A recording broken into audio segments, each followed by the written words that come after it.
Hello, everybody. Welcome to Speed Force Media. My name is Derek, and today we are talking about Black Adam and its star Dwayne Johnson, and whether or not his team might have leaked misleading details about the movie's finances. But before we get into it, if you're a fan of DC, Marvel, Star Wars, horror, or any of that good stuff, then please consider subscribing to the channel as it does really help support us. If not, that's okay too. We're just happy to have you here, and let's get into it. A recent box office update claimed that Black Adam would lose money for Warner Brothers' new line, but this was soon countered by a Deadline article which suggested that the movie would likely break even, and may even turn a profit.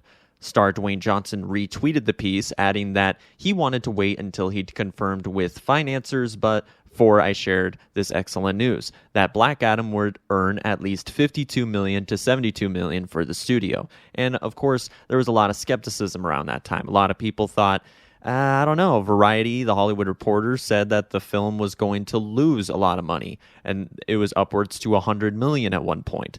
There's a lot of skepticism, with some speculating that the actor might be attempting a bit of a spin, and Puck's Matt Belloni has now outright accused Johnson's team of feeding misleading figures to the trade. According to several Warner executives, Deadline's report, which Belloni calls one of the sillier trade stories of all time, was filled with false assumptions in an effort to position Black Adam as a much bigger hit than it really was. He does note that nearly all movies of this size will ultimately pencil out, but that doesn't mean it's considered a worthwhile movie. Belloni concludes that this kind of stuff doesn't happen at Marvel. A bit of a low blow, but he's not wrong. It's almost impossible to imagine any Marvel Studios filmmaker taking matters into their own hands in this way, and it's become clear that recently appointed DC Studios co-heads James Gunn and Peter Safran have a lot of work to do to get their house in order. That is, of course, coming from comicbookmovie.com. So a little weirder one there. Dwayne Johnson, Warner Brothers,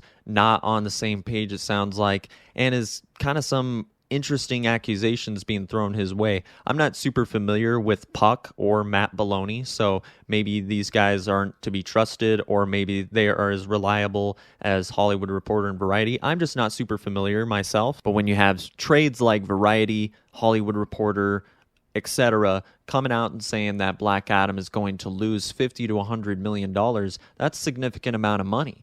And then when Dwayne Johnson and his team come out and say the opposite, we're kind of left thinking, okay, what's going on? Is Dwayne just trying to hype his movie because he wants the hierarchy of power to change in the DC universe, or whatever it may be? I am a guy who's rooting for this film. I want it to be successful.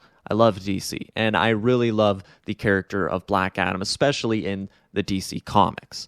Now, whatever you may think about the movie, or Dwayne Johnson, or Black Adam as a character, this is kind of a low blow for DC, however it may be. Whether it's going to break even, whether it's going to make a small amount of money, they were hoping for an overwhelming box office success, especially having Dwayne Johnson in the lead. It is a very interesting situation whether or not Dwayne Johnson's telling the truth, whether or not Deadline has it right, has it wrong. Whatever you guys think, I'd love to hear your thoughts in the comments below and your insight. What do you think? Do you think Black Adam is a success? Do you think we'll ever know? Do you think it matters? And does James Gunn, Peter Safran even care? Or do you think they're just going to completely restart? Thanks for watching. Have a great day.